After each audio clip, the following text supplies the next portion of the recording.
Right, I'm going to do this differently today, yeah? So, good evening, ladies and gentlemen, boys and girls. This is your guy, DLG Reppin, yeah? I'm about, less than 5 minutes from my house, yeah? I'm doing this from outside. I wanted to stay indoors, and you've probably seen in the last couple of videos I've been staying indoors. But I thought, let me just try something else. From an outside perspective, and yeah, if you're feeling this, yeah, do subscribe.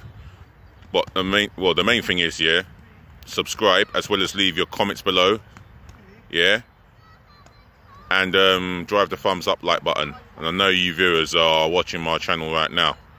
I know that you'll be watching this, yeah, but do subscribe. That's the main thing, yeah. Right. First of all, yeah, I'm gonna get on to this transfer gossip.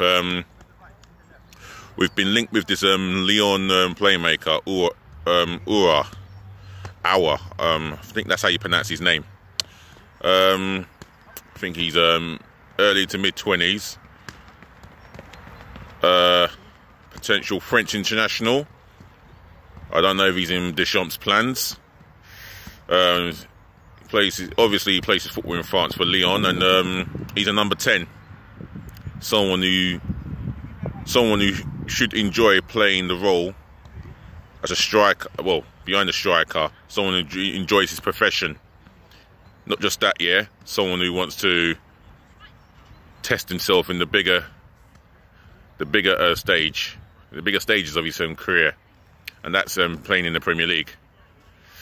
If he were to sign for us, he's definitely the replacement for Ozil.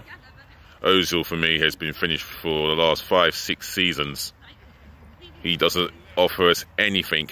Alright, he's worked hard, a lot harder than he's ever had in his whole career, because Arteta will not tolerate his laziness.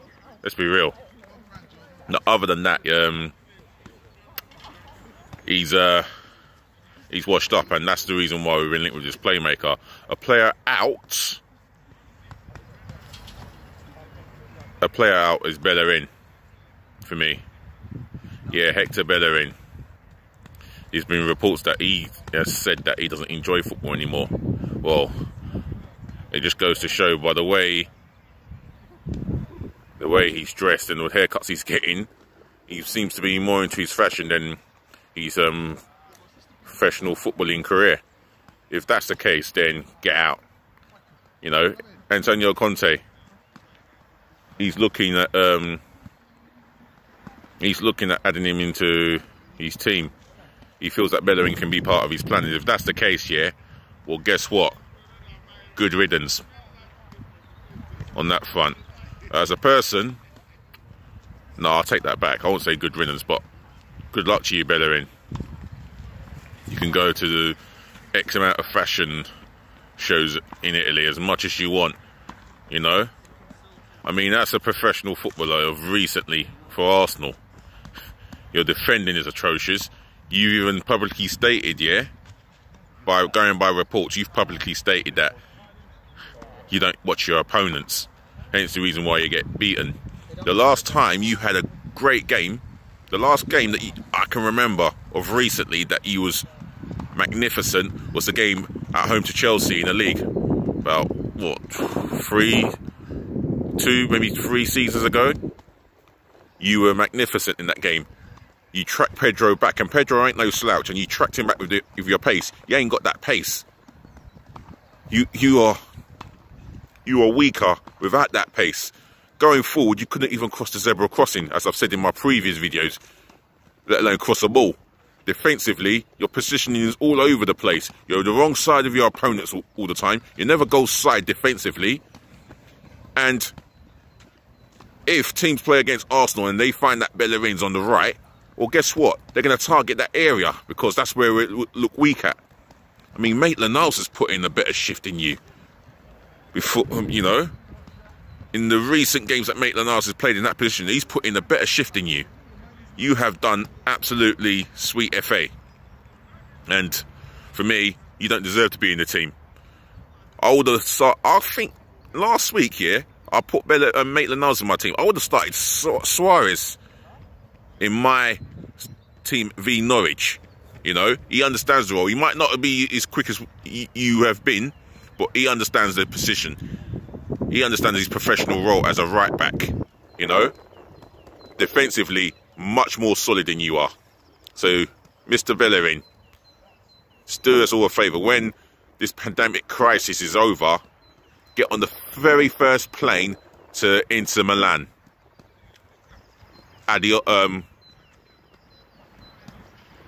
Adios or au revoir. You're just lucky I don't know how to say goodbye in Italian. Anyway, that's you with. I'd like to come on to Heung-min Son. He's not a... Oh, no. Before I go into Heung-min Son, I'm going to talk about Harry. He's been rumoured to leave Tottenham by the end of next season. I think that's a realistic possibility. Now, Tottenham have not won nothing for 12 years. And don't get me wrong. They're a good team. You finish above my team, being your neighbours. However, you've won nothing for 12 years. Yeah? You're that club that are bragging about finishing above Arsenal, but you have not won nothing for 12 years. I'll turn this. You've won nothing for 12 years. Yeah? Just bear that in mind. You have a nice new toilet with the golden cock handle that is the equivalent of a flush handle. Yeah?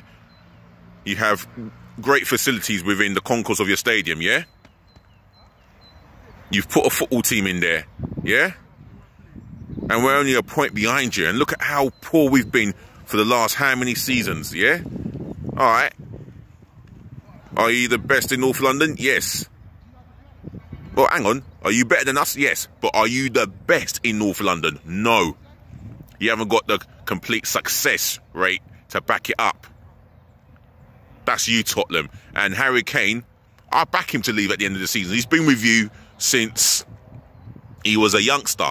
You know, he's getting, come the end of next season, it would have got to the point where he's won a trophy with you lot, or he hasn't. And if he hasn't won a trophy with you lot, be prepared for the Real Madrids and the Man United to come in with fat bids that you won't turn down. But then again, the only winner in that is Daniel Levy, because he loves a pound note. The losers are the fans. They will feel it the most. You might go and sell him for 200 mil, 250 mil. It's what you do with that money that counts. You sold Bell for X amount of money. Who did you replace him with? Who did you replace him with? You can't tell me nothing, innit? If you want to drop a comment below, yeah, I'm open to answer questions, yeah? Luka Modric, how much did you sell him for, yeah? And who did you replace him with? Because your midfield is not as good as our midfield. And I know our midfield is atrocious. You know? Our number 10 is the worst number 10 in the Premier League in Mesut Ozil. And I admit that hands down. But however, you've had the better team than us. You are the better team. The last 3 seasons, you finish above us. Table doesn't lie. These are part of stats and facts. However, the bread and butter for you is to win a trophy and end that 12-year drought. That's the aim of the game. When you're in football, yeah, when you're playing a football match, yeah, you don't just aim to put the ball into the onion basket. And it's lovely seeing the ball bulging, but you want to see that in the final, which involves a trophy. And that's where you came up short. It was your previous manager that decided to start Harry Kane above Mora, who scored a hat-trick to get you into the final. Well, there you go. What do I know? But again, Harry Kane, I can see why you've probably come out and reportedly stated in public that you want to leave Tottenham Hotspur. And you're at an age where you want to start tasting success, the glory, you know? You see players of your own age or younger than you, they're holding World Cup winners' medals, Champions League winners' medals, Premier League winners' medals, and you've won sweet FA in your career. I mean, Eriksen's gone to Inter Milan, and he might just get himself his first ever league trophy. A winner's medal, a Scudetto, that is. How significant that might be for him, you know? That would be something to put a big, massive smile on his face. And that's what you want. I think you've come to the point, emotionally and mentally, where you're fed up of training so hard in pre-season, putting in the shift after shift, the efforts, and you're not getting anything that you feel that you deserve to be rewarded with, and that's a winner's medal. You're not getting anything at Tottenham. So for me, I can understand why you want to leave. And let's face it, you're an Arsenal fan, you're in our youth academy, and I don't know how you ended up at Tottenham's, but anyway, you're the only one that can break Alan Shearer's Premier League goal scoring record of 265 goals. You're the only one. If you leave this country, that record won't be broken for at least 10 years. Yeah, 10 years. Minimum. I don't see a striker in this Premier League that can break your goal scoring record for at least a minimum of 10 years. But, you know, enough of you, Harry Kane. We're moving on to Heung-min Son. For me, hands down, you are Tottenham's best footballer and best player at the club. The things that you do on the ball is amazing. The pace, the way you beat a defender, the way you score your goals. You know what? I'm a fan of football, and I'm a massive fan of you, Heung-min Son. I wish we could have signed you from Bayer Leverkusen instead of that lot you play with. Yeah, speaking of Heung-min Son, he's, as we speak, I think he's doing his military service of 4 weeks, which was meant to be a lot longer than 4 weeks. Apparently it was meant to be 21 months. Or maybe I'm exaggerating a bit, but it was a lot longer than 4 weeks. That's what I heard. But it's something that he has to do, and at the same time he has to keep self-isolating like most people all over the world. But there you go. Yeah, as long as he's self-isolated, he can do what he needs to do in the military service. He's probably done this from when he was a young child.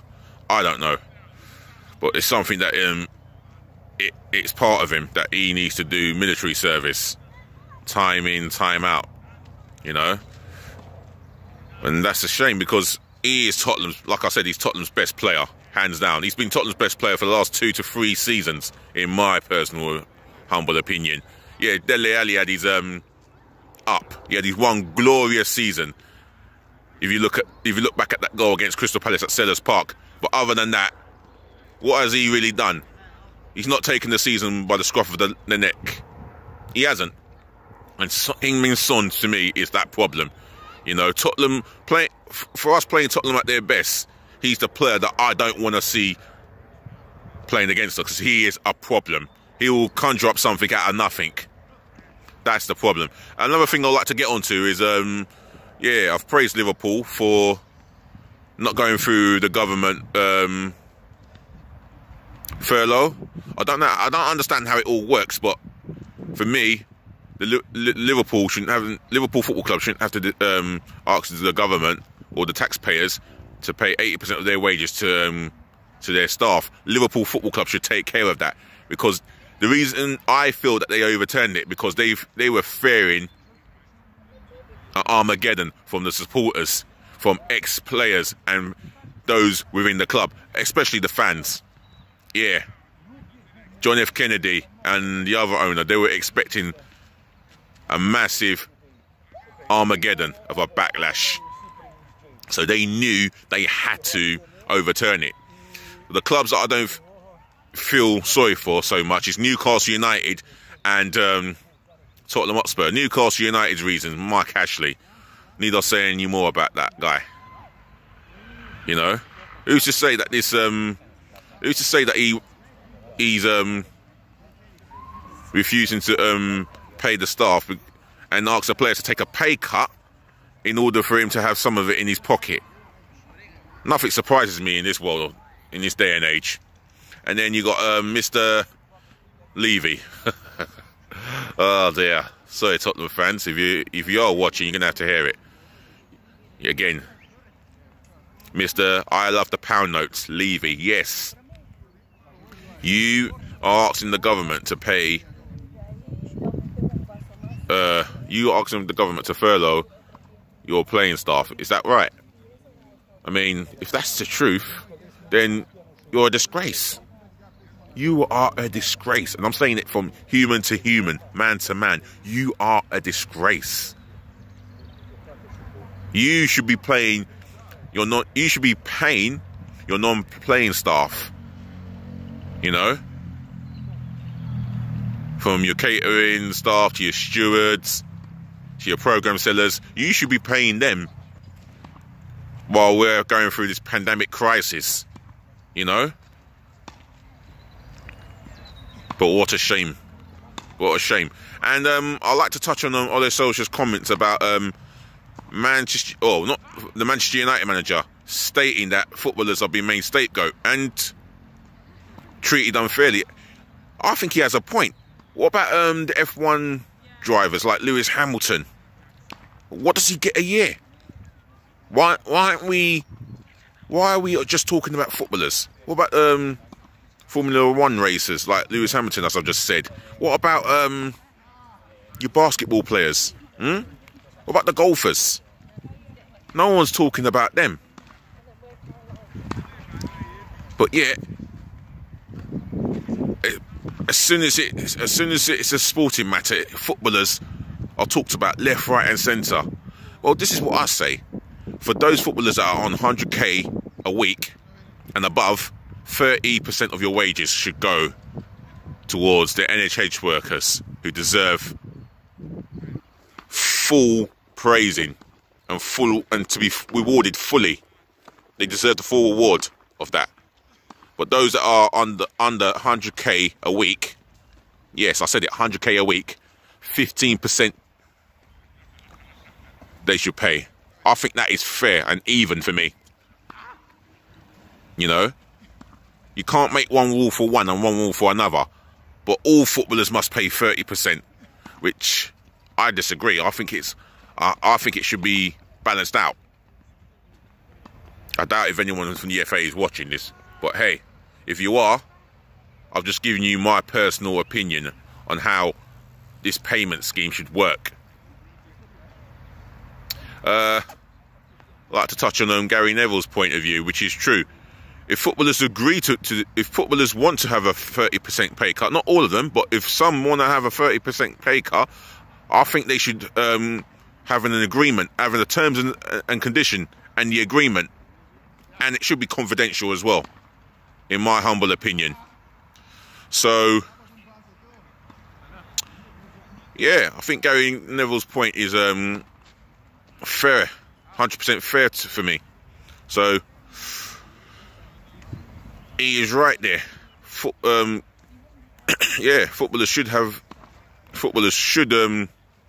an agreement in place, you know, so it's 50-50 both ways. But anyways, if you want to discuss anything that I've spoken about, yeah, drop your comments below.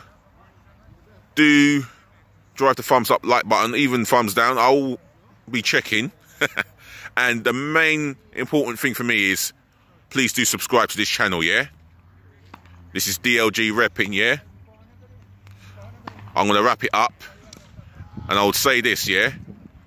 Because we've had a lot of deaths all over the world, well, especially in Europe. Boris Johnson, whether I liked him or not, he is our Prime Minister of this country. That's a fact. And he is a human being. That's a fact. So, to you, Boris Johnson, get well soon. And we look forward to seeing how you can come back and physically deal with this situation that faces our country, as well as the country, the whole of the United Kingdom, yeah? Otherwise, yeah, I like to say it again. Stay safe, protect the NHS, and save lives. DLG Reppin. I'm out of here. Peace and bless. And love, yeah? Ladies and gentlemen, boys and girls, I'm out. Good night. Have a good evening.